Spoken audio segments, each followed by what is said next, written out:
Heads up, this episode includes adult language and spoilers. You might not think the Rust Belt town of Pittsburgh, Pennsylvania has anything in common with Los Angeles, California.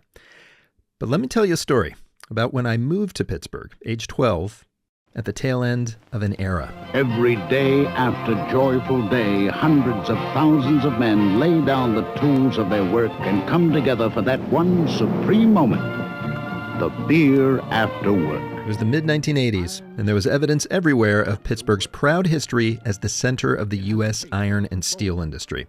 From the name of the local beer, Iron City Beer, after work, to the name of the city's beloved football team, the Steelers, to longtime steelworker haunts like Kyoto's, a restaurant with a back patio that overlooked the Homestead Steel Mill and where a big metal U.S. Steel logo like 5 feet high hung on a wall. Iron City. Once you get there, you'll never want to leave. But actually, the steel industry was almost gone. Competition from countries with super cheap labor, U.S. factories' failure to modernize, all sorts of causes. But bottom line, around 120,000 steel jobs had just gone away. That mill behind Kyoto's was empty. In fact, there were empty mills and boarded up industrial infrastructure all over the place. One night, some friends and I snuck into an abandoned train station. I remember barren loading docks and an office stripped bare except for like 50 ancient Underwood typewriters, just piled in a corner, like bones. I remember wondering what it must have been like to live in Pittsburgh when the decline started, watching a booming industry that gave your whole city its identity fade out. Well, it feels that way right now in my adopted hometown of Los Angeles. Except the industry is the movies.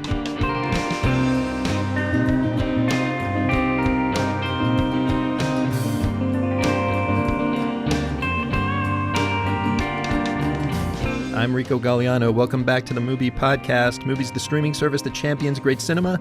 On this show, we tell you the stories behind great cinema. This is Season 8. We're calling it Traveling Shots. Every episode, I'm taking you along on a tour through the film culture in a different city to meet its best filmmakers, learn about the ways people there make and watch movies, and try to understand why they do it that way. And yeah, this week it's Los Angeles, a gorgeous, cool, infuriating, ridiculous city that I've called home for actually 30 years this month, where movies are such a part of the culture that basically everyone is Hollywood adjacent. The workaday lifestyle of the city is defined by this business. It's a working class town that just also happens to have the highest level of glamour imaginable. But where fewer and fewer movies are actually being shot, while the money men ask, does cinema have to be made in LA? It doesn't, but I feel like everyone agrees, shouldn't it? It just should. That is Evan Goldberg, co-creator with Seth Rogen of the hit Apple TV Plus series The Studio, a send-up and love letter to Hollywood. And I talked to him, Sean Fennessey of the cinema podcast The Big Picture, indie film legend Charles Burnett, and a red carpet's worth of others about the fight to keep filmmaking in LA and how meanwhile film going in the city is booming. This has been the art form that survived the Great Depression because people need an outlet. They need to get the fuck out of their own heads. So fire up the GPS. We're going to navigate heavy traffic through the cinema scene past and present of Los Angeles.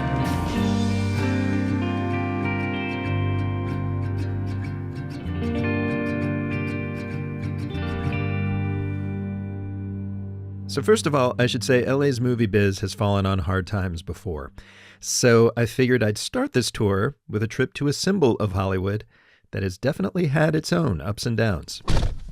All right, and you want to introduce yourself and what we're doing? Sure. My name is Jeff Zaranum, and I'm the chairman of the Hollywood Sign Trust, and we're doing an interview today about the Hollywood sign, I guess. Yeah, and you're taking me there. I'm taking you right there. Right now we're in a truck in my Ford F-150, and we're leaving from the Beechwood Market. The Beechwood Market sits in a neighborhood called Hollywoodland. The Hollywood sign sits high above it on Mount Lee at the end of a mile of steep, twisty road. And as we weave towards it, Jeff tells me its origin story, which combines two super LA things, advertising and real estate. This was originally a land development, and they were selling plots of land back in the 20s, and they were trying to figure out, how do we get people up here? I mean, you have to imagine this whole area was just barren hillside. And they said, well, why don't we build this big sign called Hollywoodland to attract people? And then at night they lit it up with about 3,700 light bulbs, and they would blink Holly and then wood and then land, and all together Hollywood land. In true Los Angeles fashion, very low-key, very quiet, not glittery at all. It's Hollywood. He pauses the story as we pull into a little driveway at the top of the mountain and step out to a spectacular view over the city and a steep drop down. It's only a 45-degree angle, as you can see. Wow, look at this view. Oh, hey, here we are. We are right behind. I didn't even realize, because we were kind of walking up this driveway, that right to my right, here's the H in the Hollywood sign. We're behind it and above it. We're so high, helicopters fly by at eye level. As we clamber down to the letters, I can see they are huge, over 40 feet tall each, and super engineered, big white riveted steel beams and sheet metal. But Jeff says that wasn't always the case. The original sign was only supposed to last 18 months. Remember, it was an advertising gimmick to bring people up to the hillside to buy plots of land, right? So they just put the sign up very inexpensively, tin sheets, and they just nailed it onto these telephone pole wood posts. And that's how the Hollywood sign was built. By the 40s, Hollywood's movie industry was in full swing. The sign had become its most visible symbol, but it was a wreck. The H had actually fallen down on its face. For about 4 years, the sign said Hollywood Land, with a lot of panels missing from the other letters as well. So the Chamber of Commerce eventually took it over, ripped down the LAND, and began decades of piecemeal patch-up jobs on the other 9 letters. They came up with every kind of imaginable trick to keep these signs erect on the mountain. There was cables holding it to the hillside because they kept falling down. The panels would, the wind would blow the panels off the structure. They made a bunch of holes into the sign, literally thousands and thousands of holes so that the wind would pass through the tin panels. Until, in 1978, here comes my favorite part, an unlikely character chipped in to reinforce it like it is today. The very first person up to the plate in April, I think, of 1978 was Alice Cooper, of all people. And the reason was because it was the 75th anniversary of Hollywood. The Hollywood sign was up there falling off the hill. Yeah, in an interview posted on his YouTube channel, shock rock star Alice Cooper remembers he coughed up $27,000 to rehabilitate one of the O's in memory of his then recently deceased pal Groucho Marx. And the floodgates opened. As soon as we did the publicity thing, Hugh Hefner bought the H, Gene Autry bought a letter, Spielberg bought a letter, because they're part of Hollywood. That's where they made their money. And they looked at the sign going, that's a disgrace. Everybody then bought a letter, and they redid the sign. Now, it may be obvious to you by now, but I'm telling you this long story as a sort of hopeful metaphor. Like the sign, I want the LA film scene to end up standing strong against fierce headwinds. Because right now, it can feel like it's being held up with phone poles and cables. What the Hollywood sign is known for is hopes and dreams. And, Hollywood has been resilient, but, lately, I don't know. Movie and TV making is so woven into the fabric of LA that if you've lived here long enough, you can feel it when it's not there. For me, my first inkling was when the yellow signs started vanishing. They're usually put up at the crack of dawn by production assistants. Plastic yellow signs zip-tied to phone poles and lampposts, each with a cryptic code word printed on it in big black letters and an arrow. They're there to direct film crews to shooting locations. When I moved here in the 90s, just driving around, you would see those signs everywhere. In fact, you'd see film crews everywhere, shooting on some side street in the dead of night when you were walking home from a party, shooting in the restaurant you wanted to hit up for dinner, but now you couldn't because they were shooting in there. But slowly, those sightings got fewer and farther between. It is true I don't see the yellow signs as much, and because when I am driving around and I see one, I'm like, oh my gosh, a yellow sign. That's my friend Libby Minarick. For the last 20 plus years, she's been an assistant director on prestige TV shows like True Blood. She's noticed other omens around town. I live in Burbank. We're near a couple of studios, and there are restaurants that do a lunch-heavy business. And if you happen to go in there at lunch, you would see stacks of bulk orders for people in production offices who are ordering their afternoon lunch for a large group of people. And I don't see those stacks anymore. Which makes sense, because in more and more of those offices, there aren't large groups of people anymore. when we started the company, The Ringer, that I work for, before we were acquired by Spotify, we worked at Sunset Gower Studios in Hollywood. That is Sean Fennessey. He is head of content at The Ringer and host of the movie podcast, The Big Picture. Time Magazine just listed it as one of the 100 best podcasts ever. And this was 2015 when we took that space. At that time, that studio lot was occupied by a lot of Shonda Rhimes-oriented shows like Scandal, and Netflix was increasingly taking space there in addition to the fortress that they had built down the block. And we had to fight really hard to get space. Cut to 10 years later, The Ringer is looking to open up more studio space beyond the Arts District headquarters of Spotify. And we looked at the Sunset Gower space, and we had our pick of the litter to choose from because no one's filming there. So is that something that just happened this week? But it tells you as much as you need to know, I think, about the particular issue that is happening right now with production. What's happening is there's less of it. A couple weeks back, the outfit Film LA released its quarterly report on how many days productions shoot in town. Feature film shoots down over 21%. Commercials down 15%. Documentaries, industrial films, all down since last year, and last year's numbers were already some of the lowest ever. Nearly 40% of studio sound stages are empty. Sean says he can blame it on a lot of stuff, but it all really boils down to an old story. Yeah, it's just profit margins. It's just how much money can we make on this work because it's cheaper to make things elsewhere. The series of events that collided included cresting realization amongst major studios that the spend against the streaming boom was unsustainable. So a major pullback in that spending. At the same time, two different unions demanding better wage, coupled with the realization that the incentives overseas, especially in Europe, were significantly cheaper for the studios, led to all of this production moving away. Yeah, in the last few episodes of this show, we've heard a few times from Rich Pepiot, director of the Northern Irish movie Kneecap. He just started a production company in Belfast, one of the many overseas cities where films and shows that used to shoot in Hollywood shoot now. And he'll straight up tell you, a big part of Belfast's allure is the bottom line. We think that there's an opportunity here with the tax credits we have at 40%. That's as good as anywhere else in the world. And, you know, one thing as someone who's out in LA quite a lot and speaking to executives in America, no one wants to shoot in bloody LA anyway, right? So it's like no one wants to shoot in America, particularly. It's too expensive. There's good news, though. When Rich says no one, that's a little bit of an overstatement. My name's Evan Goldberg, and I am a director, producer, and writer of The Studio. With his partner Seth Rogen, Evan Goldberg's also the co-creator of movies like Superbad, Pineapple Express, and a ton of other blockbuster comedies. And they insist on shooting in LA, which feels like kismet, because he and Rogen are from a city that's like the poster child for poaching LA productions. Vancouver was a film town, and so we grew up seeing people filming things around us. It was a site we were very used to. Our high school is architecturally a very cool building. And so stuff would film there a lot.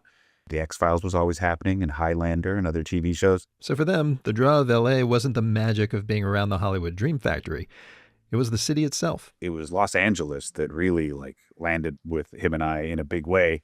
You know, Vancouver's a proper city, but this is 80 proper cities. It is just like a city unlike anything I'd ever experienced. And the size of it and the myriad architectural elements. Vancouver is like a planned city that like the downtown, clearly there's palettes and materials you're allowed to use. And in LA, it seems from my humble Canadian perspective coming down that there were no rules. And you have a Lautner house, and then you have a Spanish house, and then you have a weird old wooden house that looks like a weird little hobbit house. LA has more different things than any place I'd ever been, and maybe does period. And for him, that's cool for reasons both aesthetic and practical. I always think when it comes to LA, it has everything if you know where to look. And I think that's one of the reasons why this is such a good film town. Is if you need a house that looks like a castle in Ireland, there's one. I don't know where, but it's here. People can just build the strangest things in the strangest places for the strangest reasons, and those strange little things make really good film and television. Is there one that you can think of that you might have just had in one of your movies where it's just what the hell is this? Where are we shooting today? I mean, I always go back to Superbad. We had a sequence where they get into an adult party, and Jonah ends up getting period blood on his leg. That fucking stain on your pants, idiot. What is that? What are you talking about, man? Dude, is that blood? And I just remember that was someone's house with barely any set decorating. And the walls were covered in tiger art, like tiger painting and a tiger cross stitch. And it's just that kind of stuff where you're just like, who is this person? Of course they live in LA. They're eccentric, uber specific, and passionate about their weirdness. And weirdos make good movies, and LA's got a lot of weirdos. This jerk-off's got period blood on his pants. That's fucked up, man. Let me see. Evan's show The Studio takes full advantage of LA locations too, maybe on the classier side. Sleek 1950s pads designed by modernist John Lautner show up a lot. But if the architecture is mid-century optimistic, the tone of the show isn't always, especially when the talk turns to movie making. You know, I walk past the tour guide every morning, and they say that the office was built as a temple to cinema, but feels much more like a tomb. Like there's a scene where Seth Rogen's character, a studio boss, is standing on the lawn of one of Lautner's UFO-shaped houses up in the Hollywood Hills, talking to his mentor. Behind him, LA stretches out to the horizon at golden hour. And I got into all this because, you know, I love movies, but now I have this fear that my job is to ruin them. There is this feeling like the glory days are over. And do you feel that? Do you feel like it's, and if so, can it come back? Seth and I don't really see it as like the glory days are over. If you really look at Hollywood, it's, I'm not sure the exact number, but 110 years old. That is incredibly young for a large industry. Every 20 years or so, there's like a seismic shift that completely changes the way everything is done. This is no crazier than other ships, and there's a golden era of television happening. There's still giant movies happening, and it's What about LA, though? Does it have to happen in LA now? It doesn't, but I feel like everyone agrees. Shouldn't it? Just shouldn't it? It just should. And I mean, as a local, I agree, but it's not like there's a law. Although, just a few weeks back, the state government did pass a bill. California lawmakers have approved a plan aimed at keeping Hollywood in Hollywood by giving production companies more financial incentive to stay here. Yeah, when a production shoots in California, it can ask the state to basically refund a percentage of what they spend here. They get it in the form of what are called tax credits. Well, this bill boosted that percentage to 35% and more than doubled the amount of credits the state hands out. From $330 million up to $750 million a year. That's a big deal. Or at least it sounds like a big deal. But Belfast offers a 40% tax credit with no annual limit. So is it? Or is this all just a big race to the bottom, where cities offer studios more and more rebates until at some point LA will have to promise to fund a movie's whole budget just to get a Hollywood studio to shoot in Hollywood? I think there's a kind of mistrust that, you know, this is just putting money into the pockets of studios. And I understand that fear, but we're not asking for California to have the most competitive tax credit in the world and race to the bottom. It just needs to be competitive enough. That is filmmaker and activist Alexandra Peckman. She co-founded an outfit called Stay in LA that lobbied hard for these incentives. And she thinks LA actually doesn't have to totally outbid the Belfasts of the world, because there's so many movie and TV people here with some power who'd just rather not leave town all the freaking time. They want to be home with their families. You know, Sarah Adina Smith, my co-founder, she developed a show that was set in LA, and, you know, the opening scene was supposed to take place in Malibu, and she was told to choose between South Africa and Australia. Like, she has a toddler and would definitely like to stay home with her family. So you're saying LA doesn't have to beat other cities' incentives. It's just got to get close enough that when you factor in quality of life, basically, it makes sense to shoot here. Exactly. I mean, we've talked to showrunners, and if it's 5% difference, that can be a conversation with studios. And there is hopeful stuff happening. TV dramas are the one kind of production that's actually shooting a little more in LA since last year, thanks to shows like HBO's The Pit, whose star Noah Wyle actually appeared on Entertainment Tonight wearing a Stay in LA t-shirt. I haven't worked in this city since ER wrapped 15 years ago. We would like to put a little bit more pressure on those streaming services and studios to keeping work in the city. But I know folks who have doubts any of this will be enough.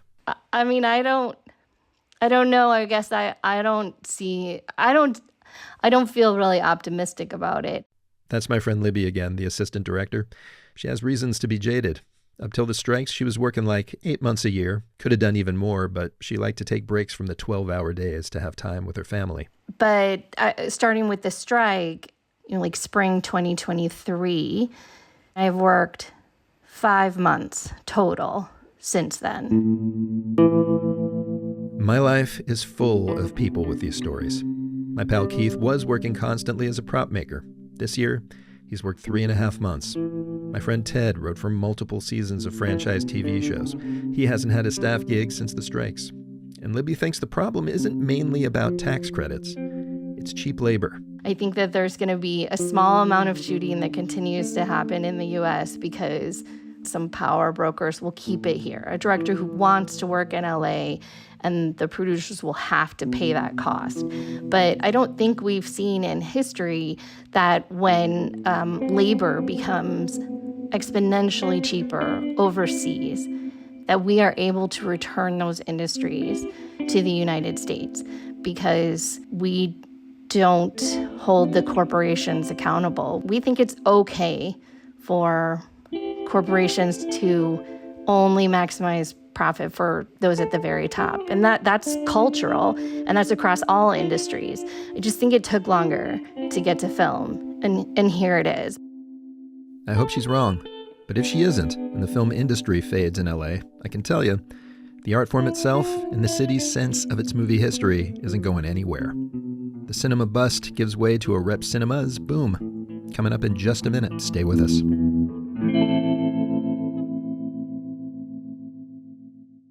All right, everybody. MUBI is the global film company that champions great cinema, bringing it to you wherever you are in as many ways as we possibly can. We stream movies, we produce them, we release them in theaters, movies from any country, from legendary auteurs or brilliant first-timers. We have always got something new for you to discover. And this month, I got something for you to discover at your local cinema. It is a cat and mouse thriller called Lurker. Appropriately enough for this episode, it is set in the world of LA show business, not the film industry though, the music scene and the online influencer scene, which by the way is blowing up in Los Angeles right now. It is about an aimless 20-something who meets a rising pop star and edges his way into the guy's inner circle until slowly the fine line between friend and fan blurs in scary ways. Lurker is the directing debut of Alex Russell. He wrote some of the best episodes of the TV series The Bear, so imagine that show's high tension. It stars Theodore Pellerin and Archie Madekwe, best known for Saltburn. And you can see it in theaters starting August 22nd in the U.S. and Canada. Check out MUBI.com/lurker for showtimes.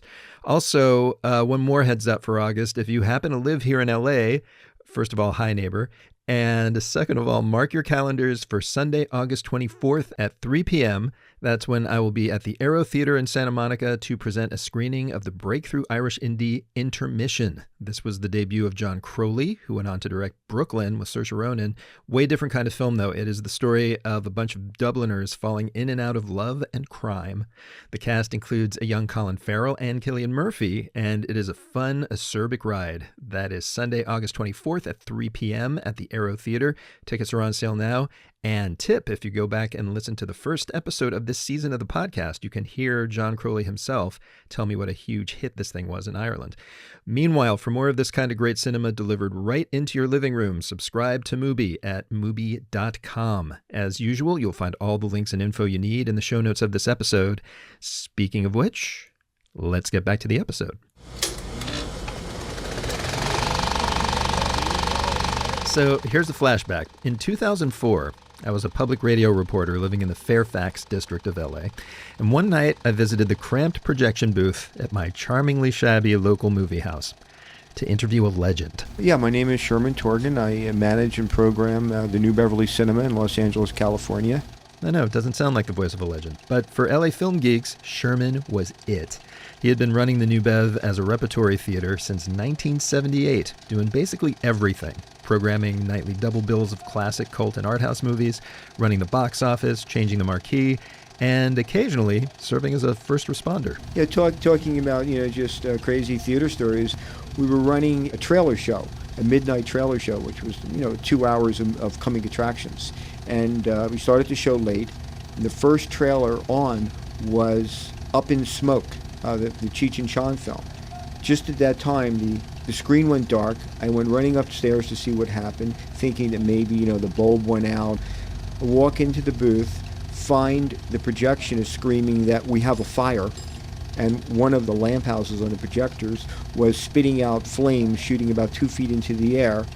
And it wasn't until about 5 or 10 minutes later, when the fire was out, that that amazing irony hit me, that the fire started just as Up in Smoke came onto the screen. It's a great story, and apt, because in 2004, movie houses like his were also flaming out. It seems as if we're, if not LA's last full-time independently owned revival theater, we're probably one of the last revival theaters, of this kind in the entire country. Yeah, even LA, the town that practically created film history, was down to just a handful of places that screened it. The New Bev, a couple of theaters run by the American Cinematheque, the famed New Art Theater with its midnight Rocky Horror Picture Show freakouts. In a city 30 miles across, with a population bigger than most states, there wasn't much. There's a lot of issues that didn't exist, 10, 15 years ago. Certainly when I opened the theater, we didn't have video, we didn't have cable television, we certainly didn't have DVDs, and running an eclectic mixture of older films, you're running into a lot of competition, from DVDs. Sherman died in 2007. Quentin Tarantino bought the New Bev and still runs it today, mostly showing his collection of 35mm prints. But after a decade plus of a few new players like him adding some heat to LA's rep theater scene, what seemed like the final death blow hit.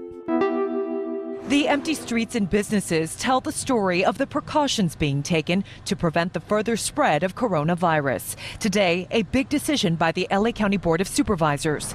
They announced the closure of all bars, clubs, gyms, and movie theaters until further notice. I thought I was out of a job. That's Brett Berg. He has been a film programmer and beloved movie advocate all over town for decades. These days, he works for the American Genre Film Archive, distributing cult movies to rep theaters. In 2017, 18, 19, our business kept expanding year over year. And then in March 2020, boom, it immediately just cratered. I thought there's no way that we can come back for this. And in 2022, the first burbles started popping up, bubbling up. And it was really the opening of Whammy that made me think there is something here. This will come back. Whammy's a cool micro cinema in the Echo Park neighborhood. Just 35 seats, but it was a canary in a coal mine, in a good way. And sure enough, 23, 24, 25, more and more places opened. More people reached out to me to say, I'm starting my own place. I'm born and raised in LA. I've lived here my whole life. And right now is the single greatest moment I feel in repertory history in Los Angeles, certainly as long as I've been alive. Yeah, I can tell you in my neighborhood, at the American Cinematheque's Aero Theater, there are lines outside screenings of art house and classic movies almost every night. But that's just the tip of the iceberg. You've got UCLA at the Hammer. You've got USC, Academy Museum, Braindead Studios, New Beverly, Alamo Drafthouse in downtown, 2220 Arts and Archives. There's a new spot in Burbank called Killer Fitness, which is a half fitness studio, half horror movie screening space. It's a cool spot. You've got American Cinematheque's 3 different venues, the Egyptian, the Aero, the Los Feliz 3. You've got the reopened Vista. Also in Burbank, there's Be Kind Video. The Autry Museum out in Griffith Park shows Westerns. It's really just this explosion that even I have a hard time staying on top of. Sean Fennessey has been caught in the explosion too. I mean, certainly, like, the New Beverly has been a landmark for this in Los Angeles for 50 years. But it was one of the only ones for the last 20 years. In 2012, when I moved here, I was hunting for these screenings every night. Now it's like overwhelming. I mean, every day there's 3 or 4 options that are at least somewhat appealing to me. And it's exciting to be in the room too, because people are just pumped. They're just fired up to see Thief on the big screen.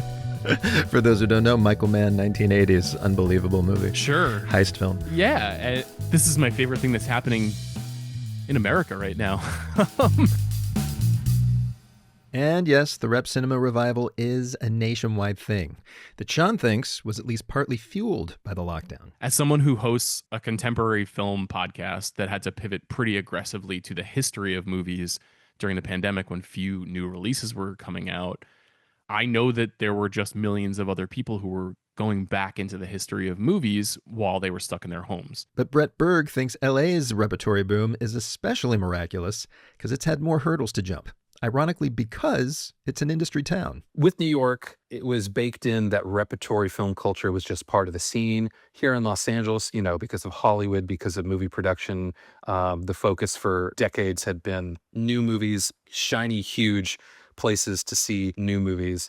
And so repertory had always taken a back seat. And also, I would say up until a few years ago, there was not even a way for us to compete with the New York repertory scene. But now the amount of available real estate and storefront space, post-COVID lockdown, there are a lot of for lease signs all over the town. There's never been a better time for someone who has a dream to open their own cinema to do it right here. And maybe because so many places closed, a sprawling city full of people that have always lived way apart from each other are hungrier for spots to come together. What do they call it? The third space. Shopping malls are gone. In Westwood, which used to be the epicenter of movie going when I was a kid. I was there in Westwood on opening night for so many blockbusters in the 90s. Those theaters are gone, and we crave those kinds of spaces. There's fewer bookstores, video shops. These are all disappearing. So it's probably not a coincidence that the poster child for this wave of movie joints kind of combines all of the above. So we're standing in Vidiots, in the video store, the beating heart of our new home here in Eagle Rock. Amongst the racks, 70,000 titles on DVD and Blu-ray. That's Maggie McKay, and that video store is part of the cinema where she is executive director, Vidiots. Step through the doors and it's like going 20 years back in time. Racks of thin DVD boxes, mostly grouped by genre, but also by fandom. All right, take me to your favorite part of the store here. My favorite part of the store, that's really hard. The Harry Dean section is a Harry Dean Stanton section. It is a pretty important section for me personally. Because you knew him. Because I knew him and we loved him and we were able to give him a really great tribute before he passed away. Yeah, Vidiots has been pretty entwined with the hippest corners of the movie world, really since 1985. That's when founders Kathy Tauber and Patty Pollinger opened it as a video store on the other side of town in Santa Monica and made it one of the coolest spots in LA County. Because even at that time when video stores were still plentiful, walking into Vidiots was not like walking into any other video store on the planet. How so? Just crazy shit everywhere.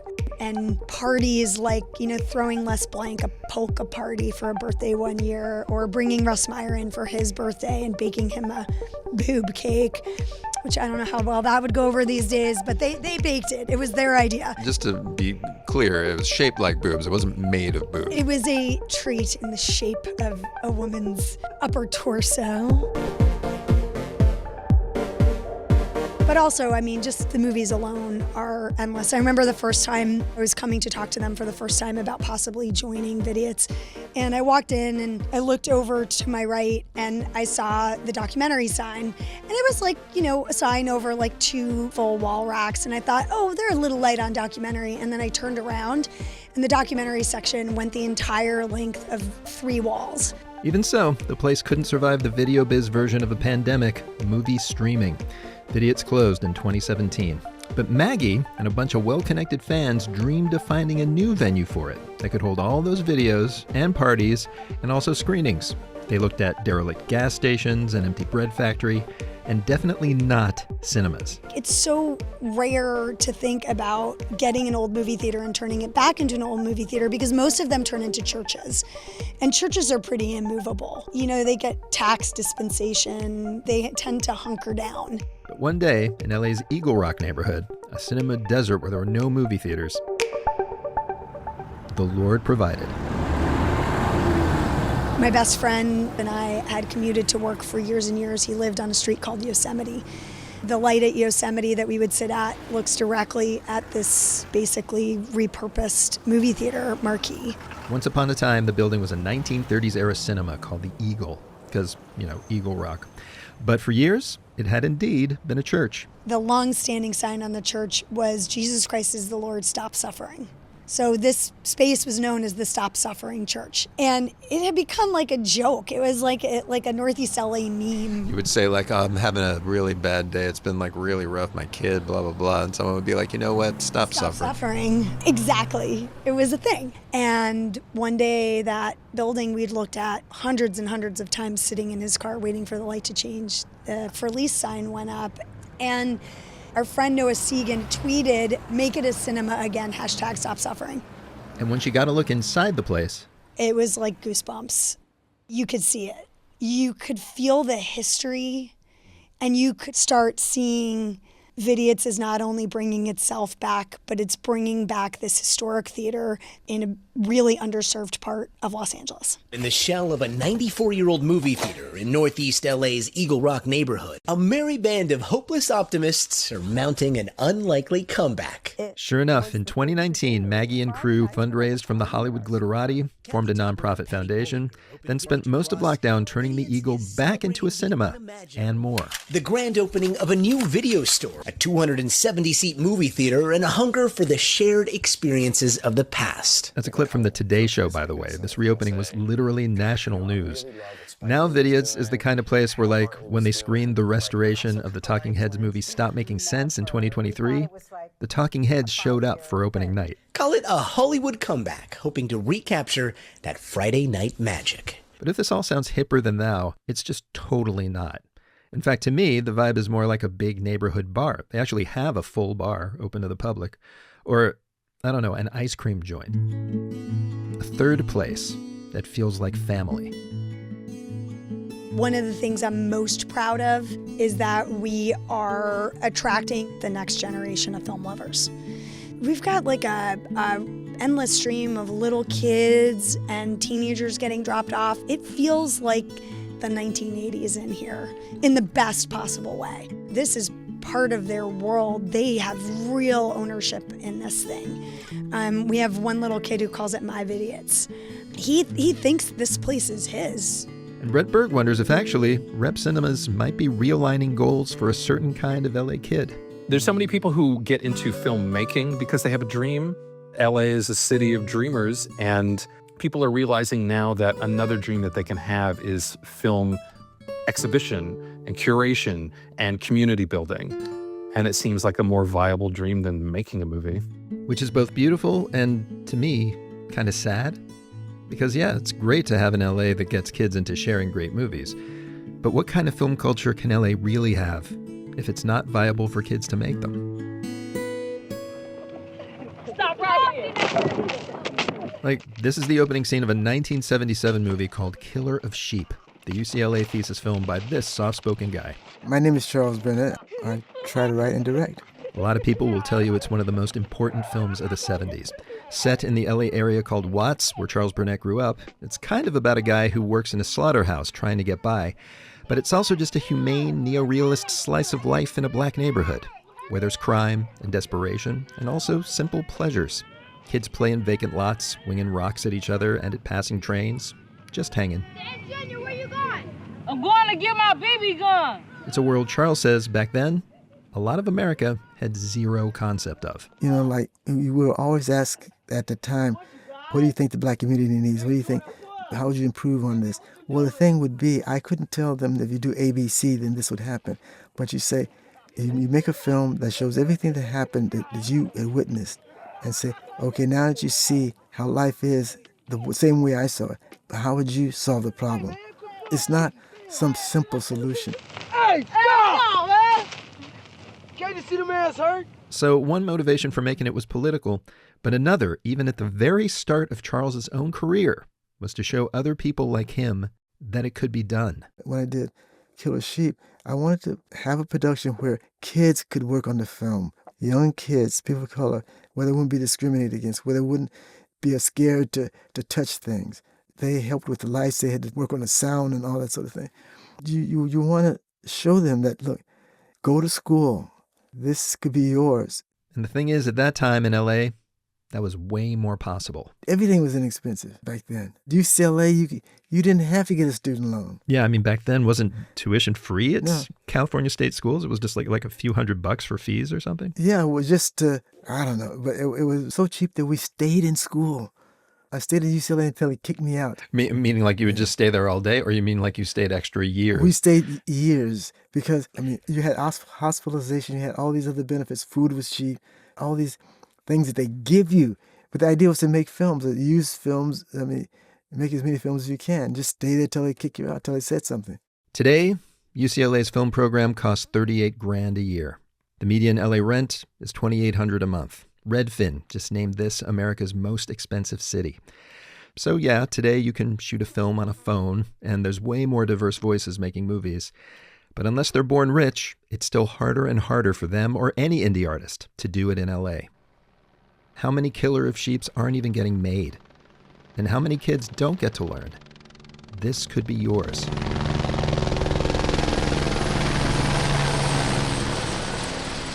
It reminds me of something I asked Jeff Zaranum, standing with him in front of the H in the Hollywood sign. One of those letters that kept falling down for years till Alice Cooper rode to the rescue. One question, though. They seriously just kept rebuilding this tin sign? Like they tried to keep the original tin for decades and decades? For decades and decades. They would have to replace some of them, but for, what is that, 1923 to 1978 is what, 55 years? Yeah, so 55 years they kept rebuilding this original structure that was built back then. That was never built to last. That was never built to last. In LA, movie making matters maybe more than anywhere else. But its foundations have been cracking for a while. We've got some shiny new patches in place. Now I'm hoping for some real structural reinforcement, maybe to the whole city, to brace it for a storm.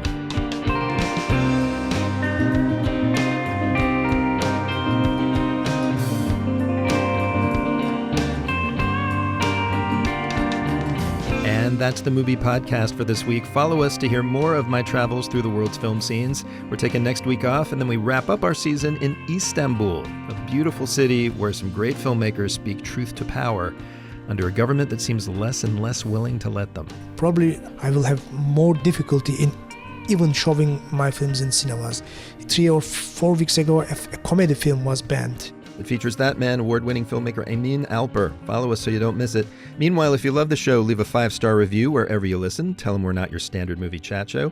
Also, if you've got questions, comments, or a secret shortcut from Santa Monica to anywhere during rush hour, please send immediately.